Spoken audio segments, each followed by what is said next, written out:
Assalamualaikum warahmatullahi wabarakatuh.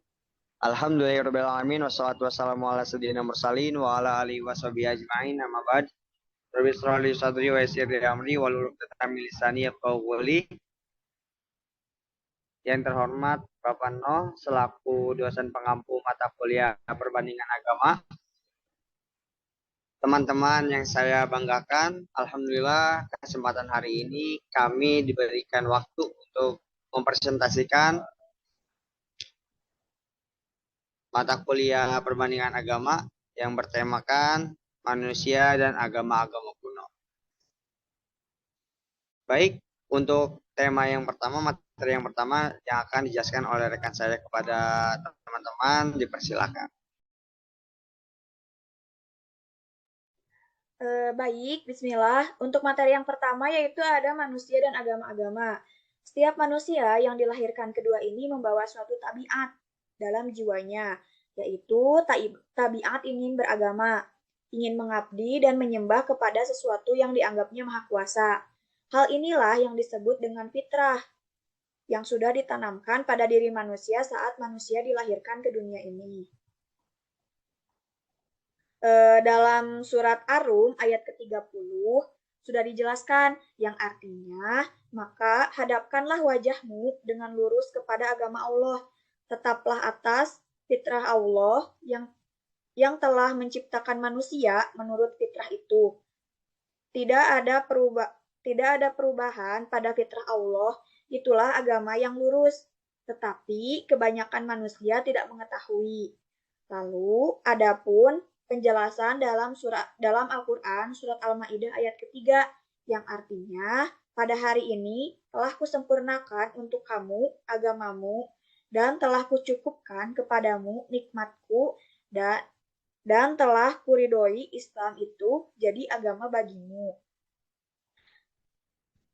Nah, pada dasarnya setiap manusia mempunyai fitrah berupa potensi kepercayaan terhadap adanya zat yang maha kuasa, yang dalam istilah agama disebut dengan tauhid. Nah, dalam ilmu perbandingan agama sendiri, suatu sistem kepercayaan dapat dinyatakan sebagai agama jika memiliki tiga ciri utama, yaitu terdapat ajaran kepercayaan terhadap Tuhan atau akidah. Yang kedua, terdapat ajaran pemujaan atau ibadah. Lalu yang ketiga, terdapat norma dan hukum tentang hubungan dengan Tuhan dan sesama manusia atau syariat. Pada agama yang sempurna atau samawi, terdapat dua ciri lain sebagai penyempurnaan, sehingga terdapat 5 syarat untuk dapat dinyatakan agama sempurna, yaitu yang pertama, adanya kepercayaan, yang kedua, adanya pemujaan atau ibadah, yang ketiga, adanya aturan-aturan atau hukum, yang keempat, adanya nabi yang membawanya, lalu yang terakhir ada kitab suci setelah sumber hukum, sebagai sumber hukum.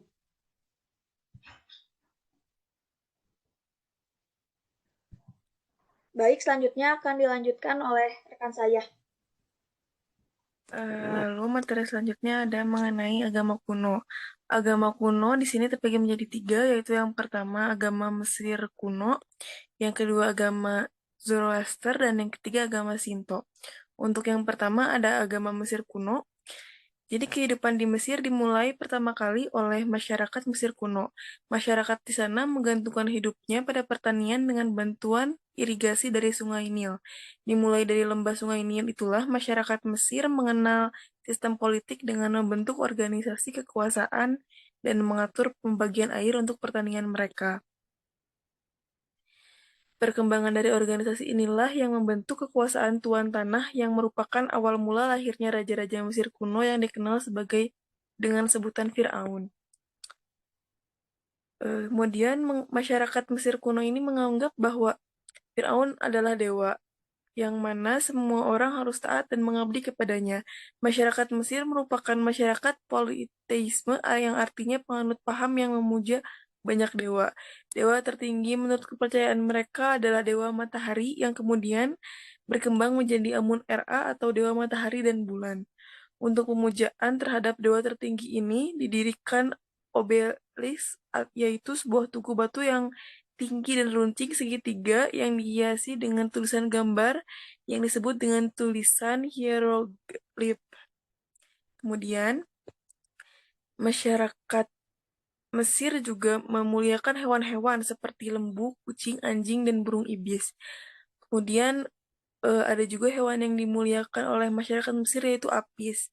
Apis adalah seekor lembu jantan yang dipelihara oleh pendeta di dalam candi Memphis. Masyarakat Mesir akan berkabung selama 70 hari lamanya jika ada seekor apis yang mati. Bangkainya akan dibubuhi dengan rempah-rempah, kemudian dimakamkan dengan segala kehormatan.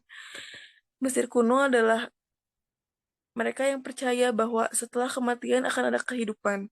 Menurut ajaran kepercayaan mereka, Firaun merupakan jelmaan Tuhan yang turun ke bumi untuk menegakkan keadilan dan menyelamatkan dunia.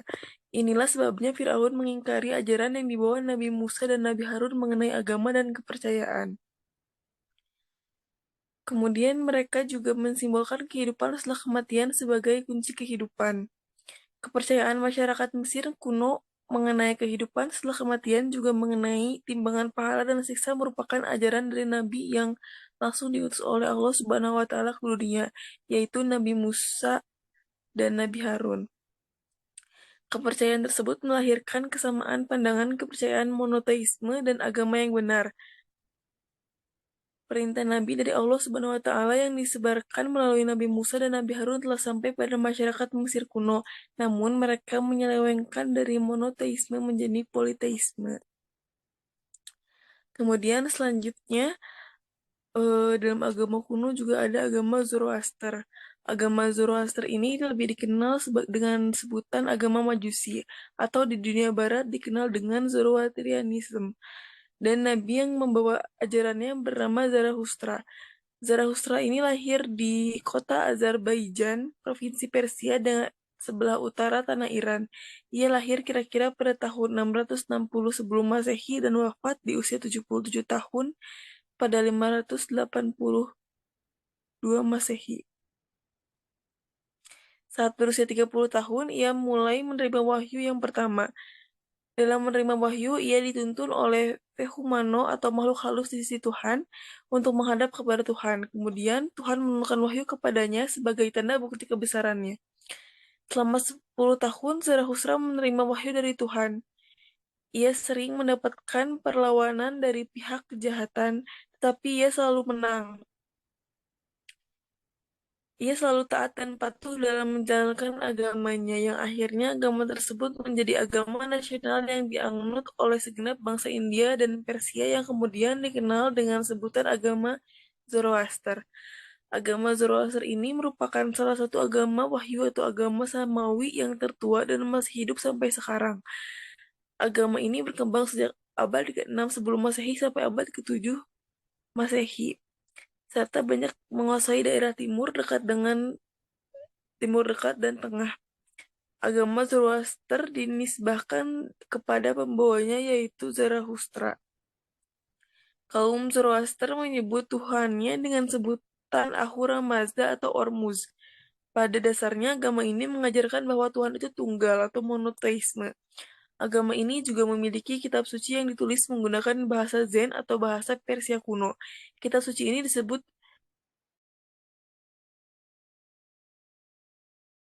Zebdawesta. 4 bagian yaitu, yang pertama ada kitab Yasna yang berisi tentang doa-doa dan aturan ibadah. Yang kedua ada kitab Visparat atau pujian kepada Tuhan atau nyanyian-nyanyian. Kitab Vivedat atau peraturan ritual keagamaan atau sajian. Yang keempat ada kitab Kode Avesta, kitab yang berisi mengenai undang-undang agama dan undang-undang kepahlawanan.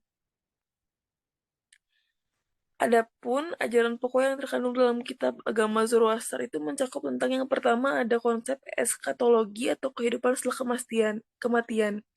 Mereka para kaum Zoroaster percaya bahwa setiap orang harus menanamkan kebaikan sebanyak mungkin ketimbang dengan kejahatan. Penganut agama Zoroaster ini percaya bahwa setelah mereka mati, mereka akan melewati jembatan Sinfat. Jembatan ini merupakan jembatan menuju surga. Mereka yakin bahwa setelah meninggal, roh manusia akan menetap pada jasadnya selama 3 hari dan Pada hari keempat, mereka akan dibawa menuju penghakiman di jembatan Sinfat. Yang kedua, di dalamnya juga ada konsep mengenai etika hidup. Ada 3 hal utama yang ditekankan dalam pelajaran etika kaum Zoroaster, yaitu pikiran yang baik, perkataan baik, dan perbuatan yang baik. Zoroastrianisme sangat menekankan tanggung jawab moral dari masing-masing orang untuk melakukan kebaikan. Dosa bagi penganut Zoroastrianisme adalah penolakan untuk bersekutu dengan aspek kebaikan dari Ahura Mazda. Mereka meyakini bahwa tidak ada yang ditakdirkan atau dikodratkan sebelumnya. Apa yang dilakukan, dikatakan, dan dipikirkan selama hidup akan menentukan apa yang terjadi setelah meninggal.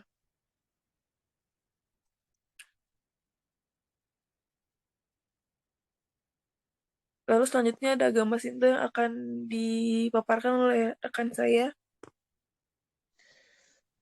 Ya, baik. Lanjut ke agama Shinto. Jadi, agama Shinto itu sendiri berasal dari bahasa Cina yang bermakna jalan para dewa atau pemujaan para dewa.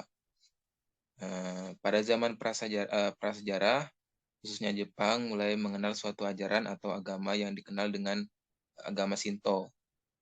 Pada mulanya, Buddha masuk ke Jepang dan Tiongkok melalui Korea pada abad ke-6 Masehi. Agama Shinto kemudian bercampur bersama agama Konghucu dan Buddha. Demikianlah ketiga agama tersebut tumbuh berkembang berdampingan. Kemudian lanjut. Ada sejarah perkembangan agama Shinto di negara Jepang dapat dibagi menjadi 3 tahap. Yang pertama ada masa perkembangan, yaitu dimulai dari tahun 66 sebelum Masehi sampai 552 Masehi. Nah, kira-kira sekitar 12 abad lamanya. Kemudian ada kedua, masa pengaruh ajaran Buddha, Konfusianisme, dan ajaran Taoisme masuk ke Jepang tahun 552 Masehi sampai tahun 800 Masehi.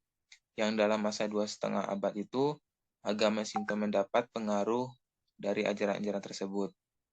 Contoh bahwa agama Shinto berbaur dengan agama Buddha yaitu kepercayaan yang menganggap bahwa dewa-dewa Shintoisme merupakan awatara Buddha atau penjelmaan dari Buddha dan Bodhisattva. Lanjut. Baik, yang ketiga, masa sinkronisasi secara berangsur-angsur antara agama Shinto dengan ajaran-ajaran lainnya, yaitu dari tahun 800 Masehi sampai 1700 Masehi. Masa 9 abad itu pada akhirnya lahir Ryobu Shinto yang didirikan oleh Kubo Daishi 774 sampai 835 Masehi. Kitabatake Shikapuja 1293 sampai 1354 Masehi dan Ichijo Konoyoshi 1465 sampai 1500. Adapun 3 ajaran agama Shinto yaitu ajaran tentang kami. Kami di sini berarti di atas atau unggul, yang dapat diartikan juga sebagai dewa atau Tuhan. Dalam bahasa Jepang, kami merupakan objek pemujaan yang berbeda dengan agama lain.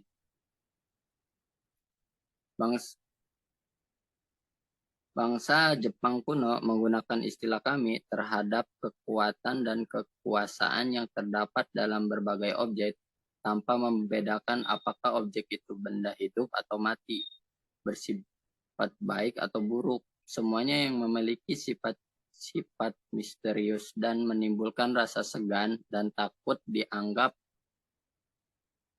sebagai kami, pendapat yang hampir senada.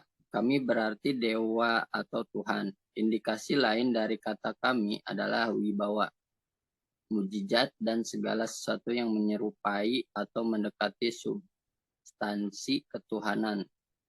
Terdapat 4 hal yang berdasarkan konsepsi kedewaan dalam agama Shinto, yaitu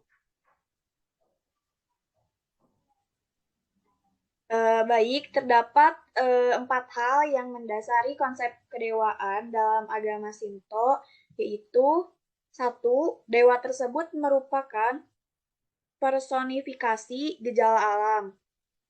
Lalu, yang kedua, dewa tersebut dapat pula berarti manusia. Lalu yang ketiga, dewa tersebut dianggap mempunyai spirit yang mendiami tempat-tempat di bumi dan mempengaruhi kehidupan manusia. Lalu yang keempat, pendekatan manusia terhadap dewa-dewa tersebut bertitik tolak dari perasaan segan dan takut. Lalu yang kedua ada ajaran tentang manusia. Konsep tentang manusia dapat ditelusuri dari kepercayaan akan adanya garis kesinambungan antara kami dan manusia. Oyaku, suatu hubungan antara orang tua dan anak, atau antara nenek moyang dan keturunannya. Hal ini digambarkan dalam mitologi garis keturunan kaisar pertama Jepang yang diyakini sebagai keturunan Dewa Matahari.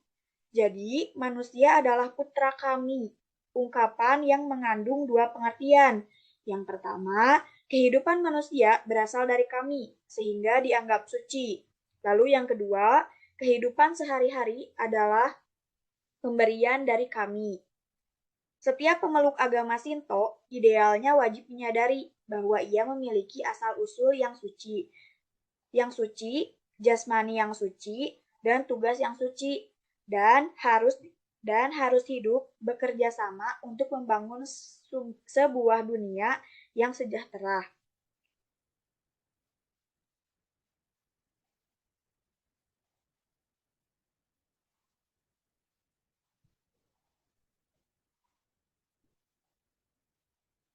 Baik, selanjutnya akan dilanjutkan oleh rekan saya.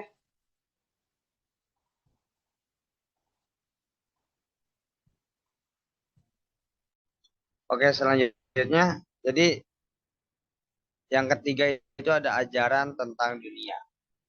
Dalam pemikiran Shinto ada 3 jenis dunia. Yang pertama, Tamano Hara, yang artinya tanah langit tinggi. Nah, Tamano Hara yang berarti tanah langit tinggi, sebuah dunia suci, ramah, dan tempat tinggal para dewa langit atau Amatsukami. Yang kedua, Yomino Umi, dunia yang dibayangkan sebagai dunia yang gelap, kotor, jelek, menyengsarakan, tempat orang-orang yang sudah meninggal dunia. Yang ketiga itu Tokoyono Kuni, yang berarti kehidupan yang abadi. Negeri jauh di seberang lautan, atau kegelapan yang abadi, yakni dunia yang dibayangkan penuh dengan kenikmatan orang-orang yang berdamaian. Dianggap sebagai tempat tertinggi arwah orang-orang yang meninggal dalam keadaan suci. Kemudian ketiga dunia ini sering disebut Kurio atau dunia yang tersembunyi. Dan dunia tempat tinggal manusia disebut Shoshio atau dunia yang terlihat atau dunia yang terbuka, Shoshio. Motori Norinaga menyatakan bahwa dunia manusia ini akan senantiasa tumbuh dan berkembang serta berubah terus-menerus. Oleh karena itu, agama Shinto tidak memiliki ajaran tentang hidup di hari kemudian atau hidup setelah mati. Karena dunia tempat tinggal manusia tidak akan musnah. Itu menurut Motori Norinaga. Dengan demikian, agama Shinto lebih menekankan pada pandangan yang lebih berorientasi kekinian dan keduniaan. Pandangan keduniaan yang menjadikan kehidupan dunia sekarang adalah satu-satunya dunia untuk kehidupan manusia.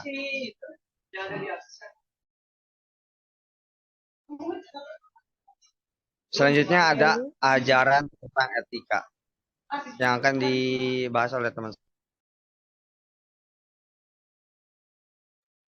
Lalu selanjutnya yang keempat ada ajaran tentang etika. Menurut D.C. Holton, yang merupakan ahli sejarah Jepang, menyatakan bahwa orang-orang Jepang dilahirkan dalam ajaran Shinto. Kesetiaannya terhadap kepercayaan dan pengalaman ajarannya menjadikan Kualifikasi pertama sebagai orang Jepang yang baik. Beberapa ajaran yang berkaitan dengan kepribadian terkandung dalam ajaran kesusilaan yang biasanya dilakukan para bangsawan atau para ksatria Jepang. Antara lain, yang pertama, keberanian dianggap sebagai suatu keutamaan pokok dan ditanamkan kepada anak dalam masa permulaan hidupnya.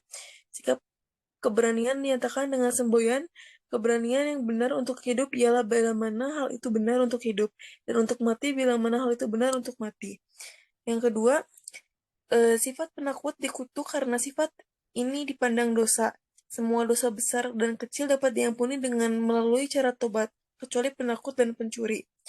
Dan yang ketiga, loyalitas, yaitu setia. Kesetiaan pertama kepada kaisar, kemudian meluas kepada seluruh anggota keluarga kaisar, pada masyarakat dan pada generasi yang akan datang.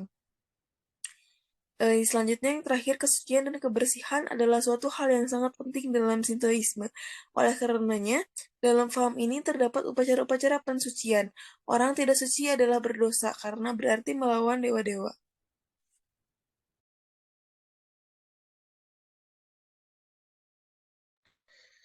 Ya, lanjut ke pembahasan animisme. Nah, apa sih itu animisme? Jadi animisme itu berasal dari kata anima, yaitu berarti roh. Jadi animisme itu adalah suatu kepercayaan terhadap makhluk halus dan roh. Nah, ciri-ciri orang yang berpandangan animisme itu antara lain selalu mencari perlindungan dan meminta sesuatu kepada makhluk halus. Misalnya menyembuhkan penyakit,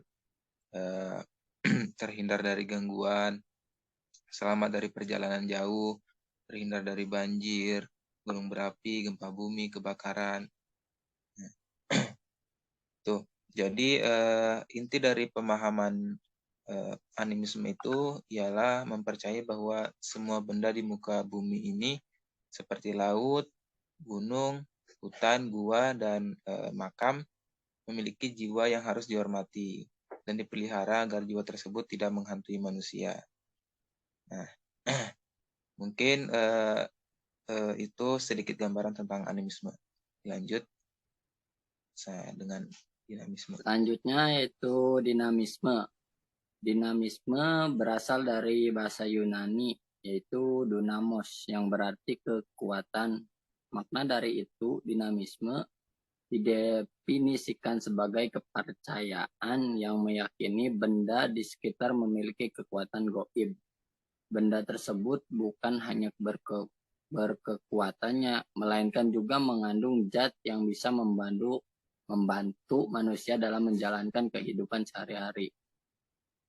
Di zaman prasejarah, banyak orang yang menggantungkan hidupnya pada benda-benda yang mereka yakini memiliki kekuatan seperti api, batu, air, pohon, binatang, hingga manusia.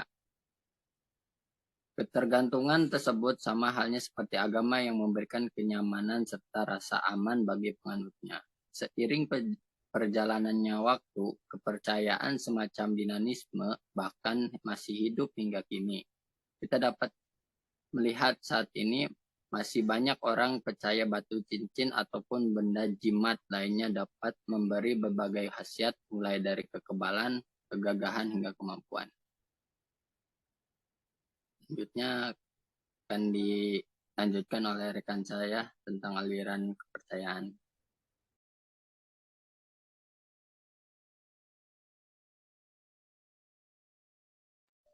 Oke, yang terakhir itu aliran kepercayaan.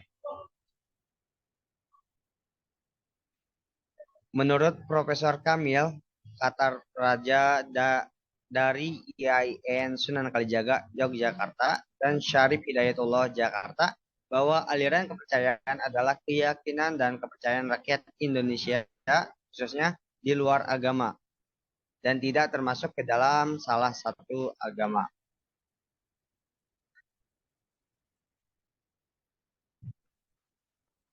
Aliran kepercayaan itu ada dua macam. Yang pertama itu kepercayaan yang sifatnya tradisional dan amatis. Yang kedua golongan kepercayaan yang ajarannya ada filosofisnya. Menurut M. As'ad Al-Hafidhi, aliran adalah suatu cabang daripada paham yang rentannya masih berinduk dari salah satu agama, mazhab, orde, sekte, dan lain-lain. Sedangkan kata kepercayaan menurut ilmu makna atau kata semantik mempunyai beberapa arti. Yang pertama, iman kepada agama. Yang kedua, anggapan, keyakinan bahwa benar sungguh adanya. Misal kepada dewa-dewa dan orang-orang halus. Yang ketiga, dianggap benar dan jujur. Misalnya orang kepercayaan. Yang keempat, setuju kepada kebijaksanaan pemerintah atau pengurus.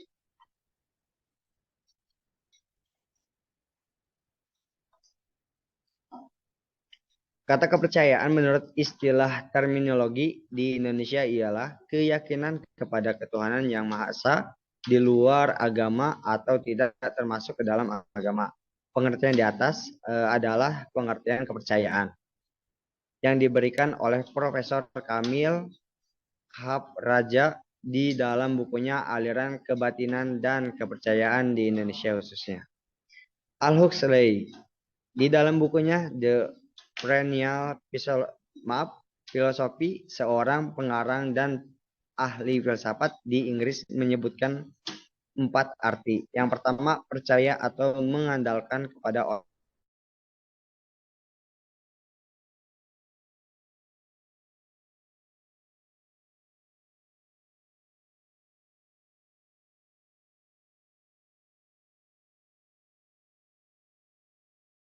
Next.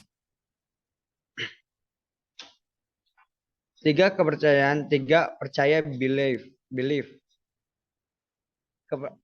kepada dalil-dalil yang kita sendiri tidak dapat melihatnya apabila kita mempunyai kesediaan, kesempatan, dan kemampuan untuk itu. Yang terakhir itu percaya, belief kepada dalil-dalil yang kita ketahui bahwa kita tidak dapat melihatnya, sekalipun kita menghendakinya.